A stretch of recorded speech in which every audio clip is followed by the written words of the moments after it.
விக்கிரவாண்டி தேர்தலில் நோட்டாவுக்கு வாக்கு கேட்டு பிரச்சாரம் மேற்கொள்வேன். வேட்புமனு நிராகரிக்கப்பட்ட வேட்பாளர் ராஜேந்திரன் பேட்டி.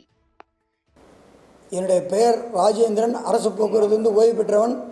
விக்கிரவாண்டி தேர்தலில் நிற்பதற்கான மனு தாக்கல் செஞ்சுருக்கேன். திருச்சி பார்லிமெண்ட்டில் வேட்பாளர் இருக்கேன். இதே மனு இதே பேட்டர்ன் தான் அங்கே கொடுத்துருக்கேன். இங்கே ஏற்றுக்கிட்டாங்க, அங்கே நிராகரிக்கப்பட்டாங்க. நிராகரிக்கப்பட்டது தப்புன்னு நான் திருச்சியில் போராட்டம் பண்ணியிருக்கேன். மாவட்ட ஆட்சியர் தாசில்தாரெலாம் அவங்க என்கிட்ட காம்ப்ரமைஸ் பண்ணி நாங்கள் வாங்கித்தரேன், எழுத்துப்பூர்வமாக வாங்கித்தரேன்னு சொன்னாங்க. எழுத்துப்பூர்வம் வாங்கித்தரேன்னு சொன்னதுக்கப்புறம் வாட்ஸ்அப்பில் அனுப்புன்னு நான் சொல்கிறேன். அதுவும் நடக்கலை. நான் நேரடியாக விக்கிரவாண்டி போனேன். ரிட்டன் எனக்கு எழுத்துப்பூர்வமாக எந்த மனுவும் கொடுக்கல. அதனால் கண்டித்து நான் நோட்டாக்கு ஓட்டு கேட்டு போராட்டம் பண்ண கூண்டுக்குள்ளேருந்து நோட்டாக்கு ஓட்டு கேட்கப்போகிறேன். நாளைக்கு போய் மனு கொடுத்து அதுக்கான பர்மிஷன் கேட்க போகிறேன். கொடுக்கலன்னா நோட்டீஸ் அடித்து என்னோடய கொள்கை என்னன்னு நோட்டீஸ் அடித்து பிரச்சாரம் பண்ணி நோட்டாக்கு ஓட்டு கேட்க போகிறேன். ஏன்னா மற்ற கட்சிக்கு ஓட்டு போட்டு நான் சொல்ல மாட்டேன். ஏன்னா எல்லா கட்சியுமே எங்களுடைய போராட்டத்தை 35 பேர் நீக்கம் செய்யப்பட்டதை யாருமே கண்டிக்கலை, அது கேட்கலை. அதனால் நான் நோட்டாக்கு தான் ஓட்டு கேட்டு பிரச்சாரம் பண்ண போகிறேன். அந்த கூண்டோடு போவோம்.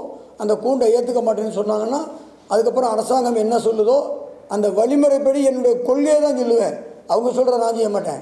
என்னுடைய கொள்கையை நோட்டீஸ் மூலியமாக நான் பொதுமக்கள் மத்தியில் சொல்லி நியாயம் கேட்க போகிறேன். ஏன்னா கோர்ட்டில் வழக்காடு மன்றத்தில் போய் வழக்காடுவது எனக்கு என்னமோ அதில் உடன்பாடு இல்லை. ஏன்னா போக்குவரத்து ஊழியர் டிஏ கொடுக்கணும்னு அரசாங்கம் சொல்லிருச்சு, கோர்ட்டு சொல்லிருச்சு. ஆனால் டிஏ கொடுக்க மாட்டான்.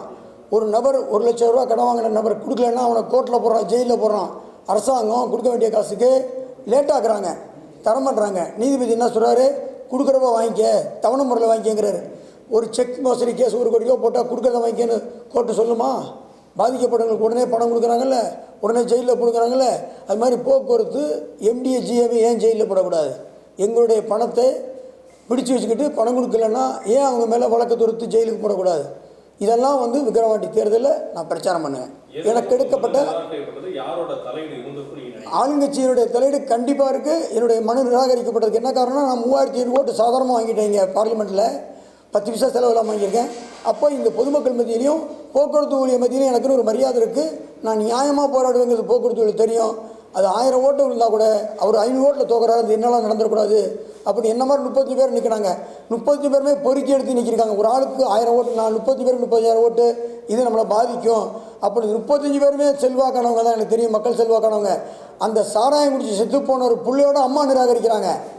ஆளுங்கட்சிக்கு சாதகமானவர்களை ஏற்றிருக்காங்க. என்ன மாதிரி நிராகரிக்கப்பட்ட எல்லாமே தனிநபர் ஒவ்வொருத்தரும் 1000 ஓட்டுக்கு மேலே வாங்குறவங்க. 35 பேர் 30,000 ஓட்டு வாங்குவாங்க.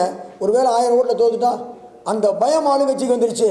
சாதாரண நபர் இல்லை, 35 பேரும் 35 சிங்கத்தை களத்தில் விட்டு விளையாடாமல் ஒதுக்கி விட்டு என்னோட மோதரடியா நான் தான் வெற்றி வீரர் அப்படின்னு ஜகா வாங்கிறது இனி அரசியல் வருங்காலத்தில் நடக்காது. அதற்கான களம் 26 ரெடி ஆயிடுச்சு. எந்த சக்தியாலும் இருக்க முடியாது. போக்குவரத்து ஊழியர் மட்டுமல்ல, மற்ற அமைப்புகளும் எங்களோட இணைஞ்சு வேலை செய்வதற்கான தயார் நிலையில் இருக்கிறோம். தேர்தல் சந்திப்பு